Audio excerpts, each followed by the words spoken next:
Hi dear students, कैसे हैं आप सभी लोग। मैं मोहित ठाकरे वेलकम करता हूं आपका आपके अपने यूट्यूब चैनल बिरन एकेडमी के ऊपर।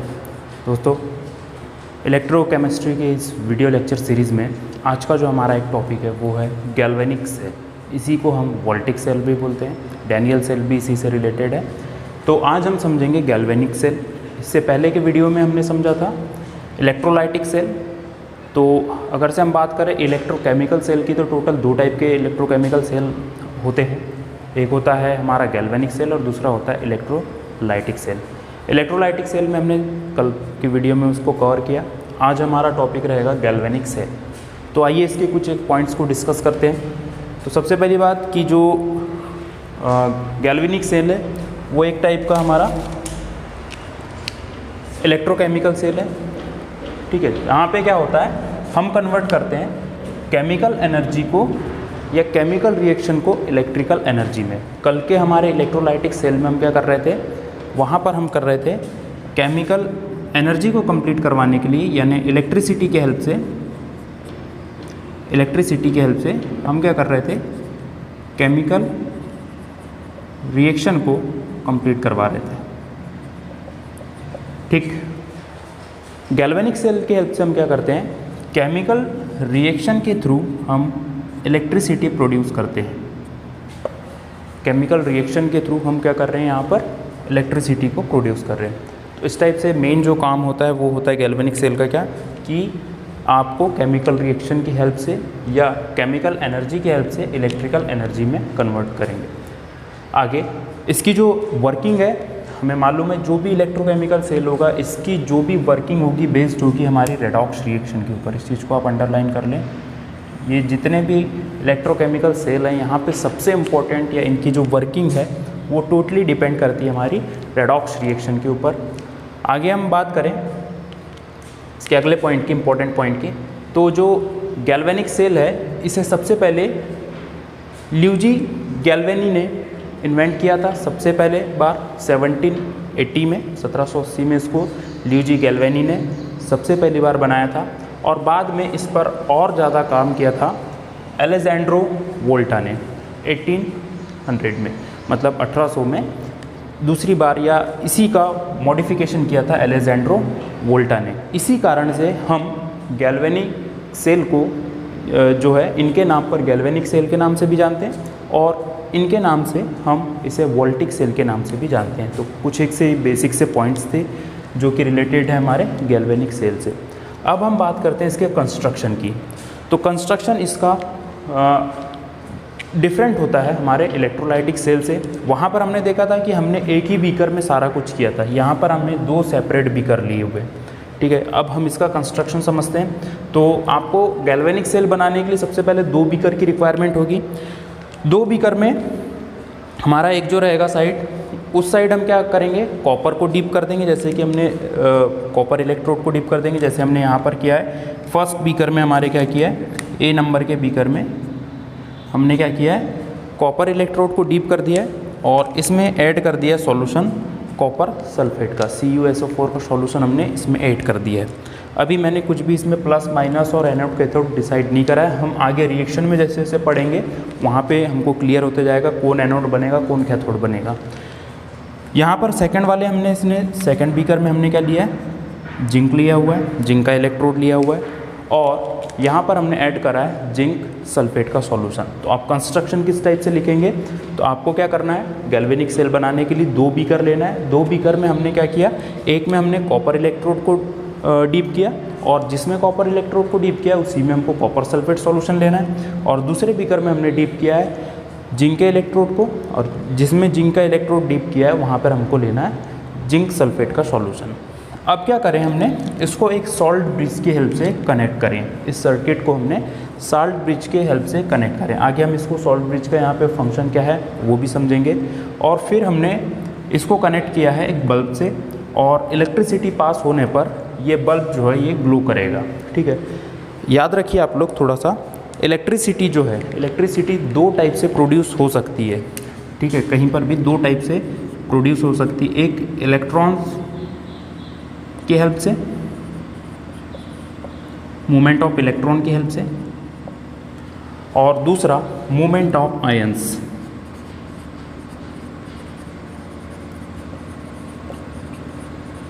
इन दो टाइप से यहाँ पर इलेक्ट्रिसिटी प्रोड्यूस हो सकती है। यहाँ पर हम देखेंगे कि किस टाइप से इलेक्ट्रिसिटी प्रोड्यूस हो रही है। बेसिक आप याद रखिए कि इलेक्ट्रिसिटी को प्रोड्यूस करना है तो दो टाइप से, इलेक्ट्रॉन की फ्लो के कारण, और सेकंड होगा हमारा मूवमेंट ऑफ आयंस, मतलब कैटायन और एनायन के आपस में मूवमेंट के कारण भी इलेक्ट्रिसिटी प्रोड्यूस होगी और इलेक्ट्रॉन के फ्लो के कारण भी इलेक्ट्रिसिटी प्रोड्यूस होती है। तो हमारे कंस्ट्रक्शन की बात, सिंपल सा एक कंस्ट्रक्शन है, 2 बीकर लेना है, 2 बीकर में अलग अलग इलेक्ट्रोड को डीप करना है और उनमें ZnSO4 और CuSO4 को सॉल्यूशन ऐड कर देना है और यहाँ पर अब जो है एक बल्ब को कनेक्ट कर देना है जो कि इलेक्ट्रिसिटी प्रोड्यूस होने पर ग्लो करेगा। अब मेन बात आती है इसकी केमिकल रिएक्शन से रिलेटेड या इसी की वर्किंग से रिलेटेड। तो चलिए हम देखते हैं इसकी वर्किंग और इसकी केमिकल रिएक्शंस। अब हम बात कर लें इसकी वर्किंग की। तो वर्किंग हम देखते हैं इसकी कि हमारा गैल्वेनिक सेल काम कैसे करता है। तो बात करें वर्किंग की, तो वर्किंग जो बेस्ड होगी मेन ये होगी रेडॉक्स रिएक्शन के ऊपर बेस्ड। हमने लिखा भी हुआ है यहाँ पे कि जो वर्किंग होगी वो बेस्ड होगी रेडॉक्स रिएक्शन के ऊपर। तो अब होता क्या है यहाँ पर देखते हैं, हम समझते हैं। यहाँ पर जैसे ही हम हमारे जिंक इलेक्ट्रोड में ZnSO4 को सॉल्यूशन ऐड करते हैं, इसमें क्या होता है कि जो जिंक होता है ये अपने इलेक्ट्रॉन रिलीज़ करके, अपने इलेक्ट्रॉन को रिलीज़ करके Zn2+ में कन्वर्ट हो जाता है। ठीक है, यहाँ पर क्या हो रहा है, जैसे ही आपने जिंक इलेक्ट्रोड में ZnSO4 का सॉल्यूशन जैसे ही हमने ऐड किया, वहाँ पर क्या हुआ, जिंक जो है वो इसमें डिज़ोल्व होने लगता है, घुलने लगता है और इसके कारण ये अपने इलेक्ट्रॉन भी रिलीज़ करता है। यहाँ पर डिज़ोल्व होने के कारण इसकी जो थिकनेस है, मोटाई जो है, ये भी कम होने लगती है, मतलब ये थीन होने लगेगा।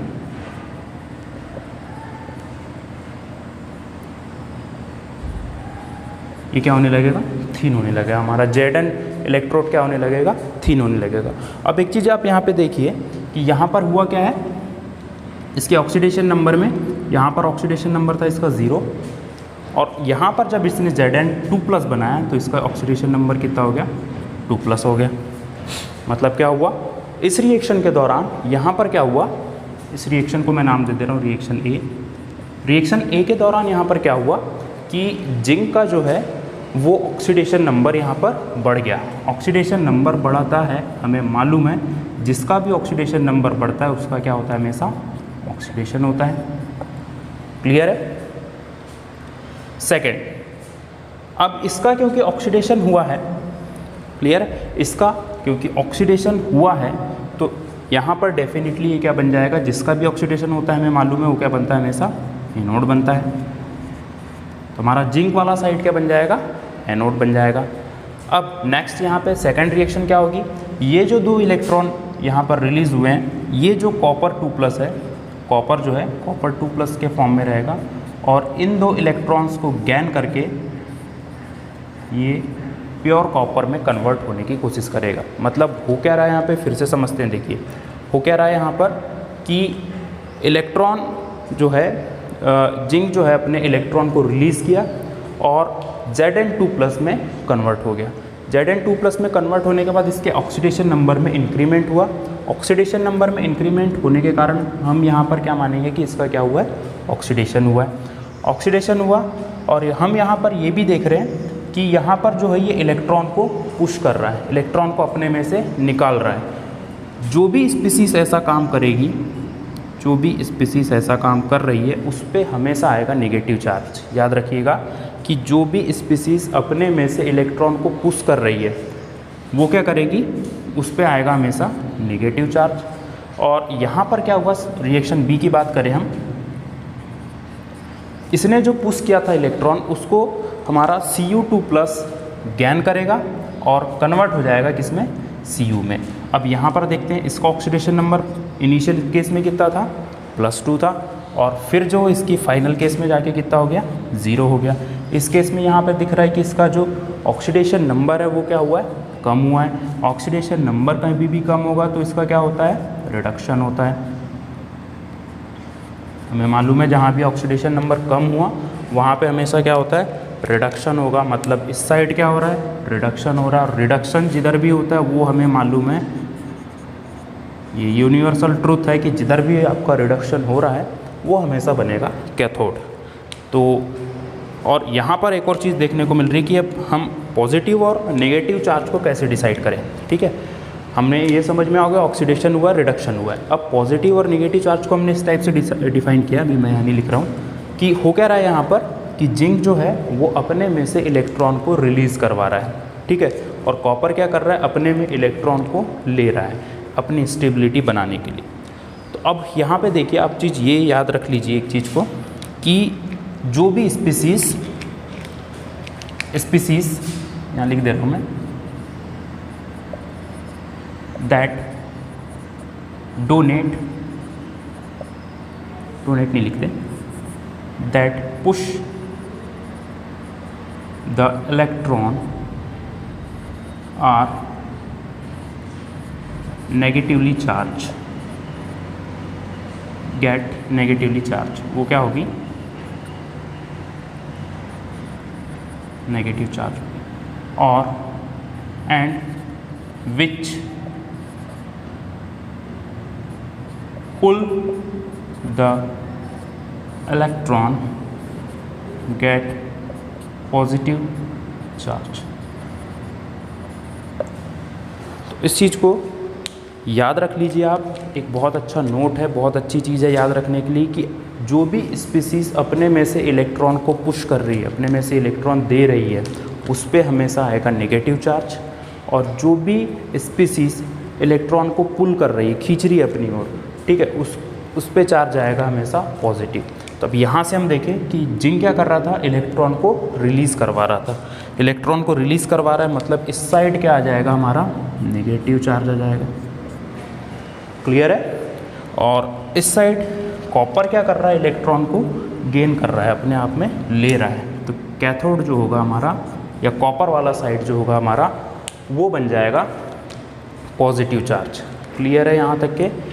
सिंपल सी रिएक्शन है। Zn क्या करना चाहेगा, जैसे ही Zn में हमने ZnSO4 का सॉल्यूशन ऐड करे तो Zn अपने से इलेक्ट्रॉन को रिलीज़ करवाएगा और ये जो होगा Zn2+ में कन्वर्ट हो जाएगा।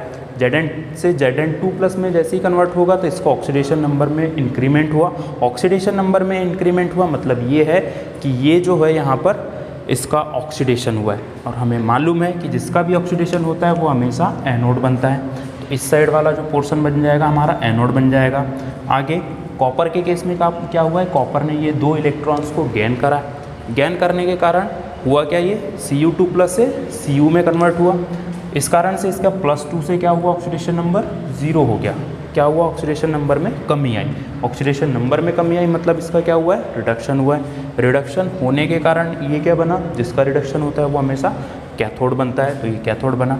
बात करें चार्ज की, तो चार्ज के लिए हमें एक चीज़ याद रखना है कि एनोड हमारा पॉजिटिव होगा, निगेटिव होगा। इस चीज़ को याद रखने के लिए क्या करना है कि जो भी स्पीसीज चार्ज को इलेक्ट्रॉन को अपने में से निकाल रही है, रिलीज़ आउट कर रही है, पुश कर रही है अपने में से, वो हमेशा नेगेटिव चार्ज रहेगा। भैया जिसके पास नेगेटिव चार्ज होगा वही तो देगा, तो ठीक है, ये क्या बन जाएगा, नेगेटिव चार्ज आ जाएगा। और जो अपने में ले रही है, जो अपने तरफ पुल कर रही है उस चीज़ को, जिसको ज़रूरत है इलेक्ट्रॉन की, जिसको ज़रूरत है, वो ऑटोमेटिक साइड का बन जाएगा पॉजिटिव साइड। तो ये इस टाइप से क्या होती है, वर्किंग होती है। क्योंकि यहाँ पर इलेक्ट्रॉन्स का मूवमेंट हुआ है, यहाँ पर इलेक्ट्रॉन्स का क्या हो रहा है, मूवमेंट हो रहा है, इधर से इधर, इधर से इधर, ये जो मूवमेंट हो रहा है, इस कारण से ये बल्ब क्या करने लगेगा, ग्लो करने लगेगा। इस कारण से जो हमने सर्किट में जो बल्ब लगाया हुआ है वो बल्ब ग्लो करेगा। और यहाँ पर हम देखेंगे कि इलेक्ट्रिसिटी जो है ये प्रोड्यूस हुई है। अब ये जो दोनों रिएक्शन है, रिएक्शन ए और रिएक्शन बी, ये दोनों रिएक्शन अपने आप में कहलाती हैं इलेक्ट्रोड्स रिएक्शन। याद रखिए, इलेक्ट्रोड रिएक्शंस जो हैं ये अपने आप में इलेक्ट्रोड रिएक्शन कहलाएगी।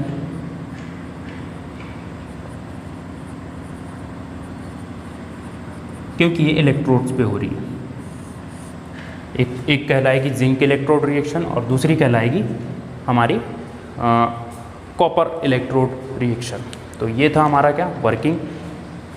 ओवरऑल सेल रिएक्शन की हम बात करें, आपको यहाँ पर बोर्ड के एग्ज़ाम में आपको सेल रिएक्शन भी लिखना पड़ेगा। आपने इलेक्ट्रोड रिएक्शन देख ली कि जिंक इलेक्ट्रोड पे क्या रिएक्शन हुई, कॉपर इलेक्ट्रोड पे क्या रिएक्शन हुई, आपको एग्ज़ाम में सेल रिएक्शन भी लिखना पड़ेगा। तो सेल रिएक्शन लिखना कोई कठिन बात नहीं है। सिंपल आप जो रिएक्शन है लेफ्ट हैंड साइड और राइट हैंड साइड को सम करके आपको लिखना है, यानी ऑक्सीडेशन वाली रिएक्शन, रिडक्शन वाली रिएक्शन को आपको साथ में लिखना है।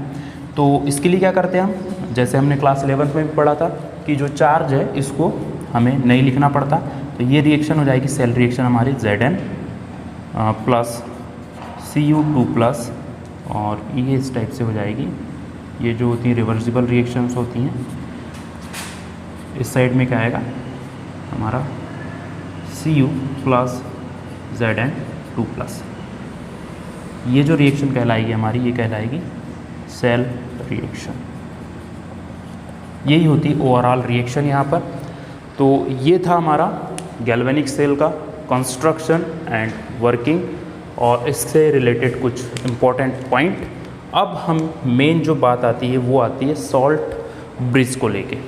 तो आपको याद रखना है सॉल्ट ब्रिज से रिलेटेड भी आपसे यहाँ पर क्वेश्चंस पूछे जा सकते हैं। तो अब हम यहाँ पे समझते हैं सॉल्ट ब्रिज होता क्यों है और हम लगा क्यों रहे हैं, क्योंकि हमने इससे पहले जो इलेक्ट्रोकेमिकल सेल पढ़ा था वहाँ पर इस टाइप का कोई अरेंजमेंट नहीं था। तो चलिए देखते हैं अब सॉल्ट ब्रिज का काम क्या है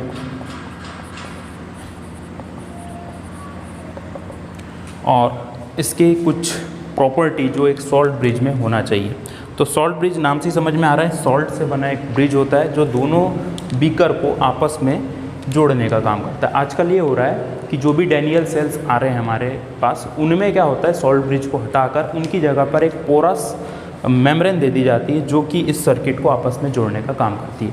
अब समझते हैं सॉल्ट ब्रिज करता क्या है। तो देखिए सॉल्ट ब्रिज हो या ना हो, ठीक है, ये सेल फिर भी काम करेगा। याद रखना सॉल्ट ब्रिज के नहीं भी रहने से ये सेल काम करेगा, लेकिन उसकी इफ़िशियंसी काफ़ी ज़्यादा कम हो जाएगी। वो बिल्कुल भी अच्छे से काम, जो इलेक्ट्रिसिटी का प्रोडक्शन हो रहा है वो बिल्कुल भी अच्छे अमाउंट में नहीं होगा, और इसी कारण से हमारे सॉल्ट ब्रिज का हमें रिक्वायरमेंट होती है। तो सॉल्ट ब्रिज को हम समझते हैं। सॉल्ट ब्रिज का काम यहाँ पर ये है कि हमें पता है कि यहाँ पर क्या हो रहा है। हमने रिएक्शंस में देखा था कि जो एनोड साइड में यहाँ पर काफ़ी ज़्यादा अमाउंट में जो है Zn2 प्लस के आयन्स प्रोड्यूस हो रहे हैं। इस साइड में क्या हो रहा था, Zn2 प्लस के आयन बहुत ज़्यादा अमाउंट में प्रोड्यूस हो रहे हैं। इसके कारण ये क्या कर रहे हैं, इसकी पॉजिटिविटी को, इस वाले चैम्बर की, हमारे बीकर बी की पॉजिटिविटी को बढ़ा रहे हैं बहुत ज़्यादा अमाउंट में। और इस साइड में क्या होता है, यहाँ पर जब ओवरऑल हम देखें तो यहाँ पर SO4 माइनस का कंसंट्रेशन काफ़ी ज़्यादा बढ़ने लगता है, और ये क्या करता है, बीकर ए की हमारी नेगेटिविटी को बढ़ाता है, और ये क्या करता है, पॉजिटिविटी को बढ़ाता है, किसकी, बीकर बी की। अब होगा ये कि अगर से हमने सॉल्ट ब्रिज को कनेक्ट नहीं करा है तो एक बहुत ही छोटे टाइम में ये सर्किट हमारा फेल हो जाएगा, क्योंकि यहाँ पर बहुत ज़्यादा पॉजिटिविटी बढ़ जाएगी, यहाँ पे बहुत ज़्यादा नेगेटिविटी बढ़ जाएगी। इस कारण से क्या है, यहाँ पर हीट प्रोड्यूस होने लगेगी और ये सर्किट हमारा फेल हो जाएगा या ब्रेक हो जाएगा। तो इस केस में हम क्या करते हैं, सॉल्ट ब्रिज का यहाँ पर अरेंजमेंट देते हैं। सॉल्ट ब्रिज हमारे होते हैं जो KCl हो गया हमारा, KNO3, इस टाइप से हम सॉल्ट ब्रिज को में इनका यूज़ करते हैं, इन केमिकल्स का। ये क्या करेंगे, हमें मालूम है K प्लस और Cl माइनस में टूटेगा। जो एक्सेस पॉजिटिव आयन आ रहे हैं यहाँ पे, इनके साथ में रिएक्शन करके इसको न्यूट्रल कर देगा। मतलब जो एक्सेस जिंक प्रोड्यूस हो रहा है, इसका एनायनिक पोर्शन इससे मिलके इसको न्यूट्रल कर देगा, एक्सेस जो जिंक आयन या जो पॉजिटिविटी प्रोड्यूस हो रही है। और यहाँ पर जो इसका जो कैटायनिक पार्ट है वो बीकर ए के एनायनिक पार्ट से रिएक्ट करके इसको न्यूट्रल कर देगा। मतलब ओवरऑल सर्किट को हमको न्यूट्रल करने के लिए यहाँ पर इस सॉल्ट ब्रिज की रिक्वायरमेंट होती है, और सर्किट को कंप्लीट करने के लिए भी हमें इस सॉल्ट ब्रिज की नेसेसरी होती है। तो आई होप ये समझ में आ गया होगा सॉल्ट ब्रिज का काम क्या है। सिंपल सा काम है कि यहाँ पर क्या है, Zn2 प्लस काफ़ी ज़्यादा अमाउंट में प्रोड्यूस हो रहे हैं, और यहाँ पर SO4 जो है वो ज़्यादा मात्रा में प्रोड्यूस हो रहे हैं। इस कारण से हमने क्या किया, एक सॉल्ट ब्रिज ले लिया, एग्जांपल के लिए हमने ले लिया KCl का सॉल्ट ब्रिज। K प्लस आके इसको न्यूट्रल कर देगा और Cl माइनस जाके Zn2 प्लस को स्टेबल करने की कोशिश करेगा। तो इस कारण से क्या होता है, ये सॉल्ट ब्रिज का नेसेसरी होती है। अब हम बात करें कि इसके कुछ फीचर्स होने चाहिए, सॉल्ट ब्रिज के कुछ इम्पॉर्टेंट फीचर्स होने चाहिए। तो सबसे पहला फीचर और सबसे इम्पॉर्टेंट फीचर है कि इनर्ट नेचर का होना चाहिए। सबसे पहली बात क्या है कि सॉल्ट ब्रिज हमेशा इनर्ट नेचर का होना चाहिए। सेकंड, ये इकोनॉमिक होना चाहिए, चीप होना चाहिए। अगला बोलूँ तो मैं कि ये इजीली अवेलेबल हो जाना चाहिए, ठीक है। और third, easy to neutral, excess ions. क्या करना चाहिए, इजीली जो एक्सेस आयन प्रोड्यूस हो रहे हैं उनको ये न्यूट्रल कर देना चाहिए। फोर्थ में अगर से बोलूँ तो इसको जो है सर्किट पे किसी टाइप का नॉट अफेक्टिंग द सर्किट, ठीक है। सर्किट पे किसी टाइप का प्रभाव नहीं डालना चाहिए इस सॉल्ट ब्रिज को। और electrical maintain the electrical stability, ठीक है। इलेक्ट्रिकल स्टेबिलिटी को मेंटेन करके रखना चाहिए। तो ये था हमारा गैल्वेनिक सेल। इससे पहले हमने पढ़ा था हमारा इलेक्ट्रोलाइटिक सेल। अब हम थोड़ा सा इनके दोनों के डिफरेंस को यहाँ पर डिस्कस कर लें कि गैल्वेनिक सेल और इलेक्ट्रोलाइटिक सेल में बेसिक से डिफरेंस क्या थे। तो चलिए इसको हम समझ लेते हैं, आप लोगों को क्लियर भी हो जाएगा। तो एक साइड में लिख रहा हूँ, एक साइड मैंने लिखा इलेक्ट्रोलाइटिक सेल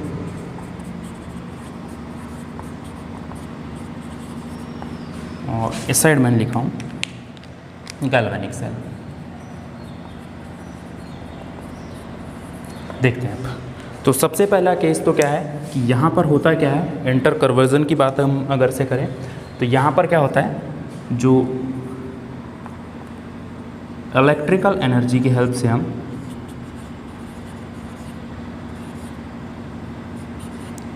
किसी केमिकल रिएक्शन को करवाते हैं, ठीक है। इलेक्ट्रोलाइटिक सेल में क्या कर रहे थे हम, इलेक्ट्रिकल एनर्जी की हेल्प से हम किसी केमिकल रिएक्शन को करवा रहे थे। यहाँ पर क्या क्या कर रहे हैं, केमिकल रिएक्शन की हेल्प से क्या कर रहे हैं,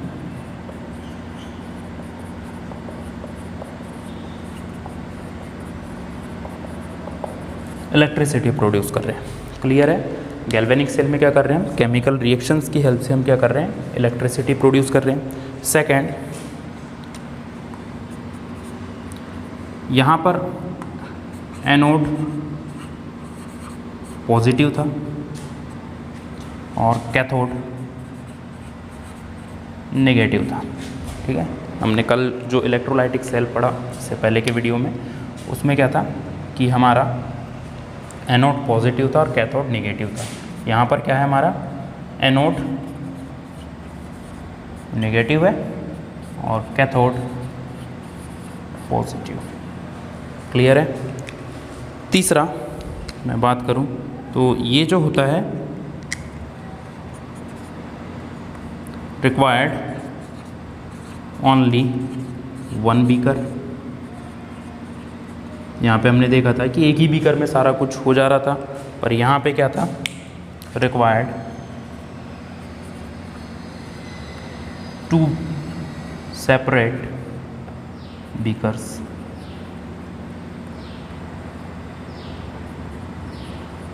यहाँ पर क्या है, एनोड और कैथोड के लिए अलग अलग टाइप के बीकर्स की रिक्वायरमेंट थी और यहाँ पर जो थी वो एक ही टाइप के बीकर में हमारी पूरी रिएक्शन हो जा रही थी। एक और यहाँ पर मैं बात करूँ तो एक और डिफरेंट, सॉल्ट ब्रिज जो है यहाँ पर, सॉल्ट ब्रिज की necessary not, salt bridge not required.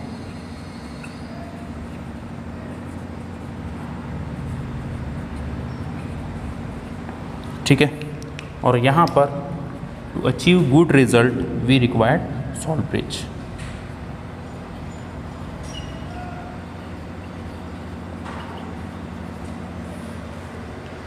Clear है? यहाँ पर सॉल्ट ब्रिज की किसी भी टाइप की ज़रूरत नहीं थी, यहाँ पर सॉल्ट ब्रिज हमें लगेगा।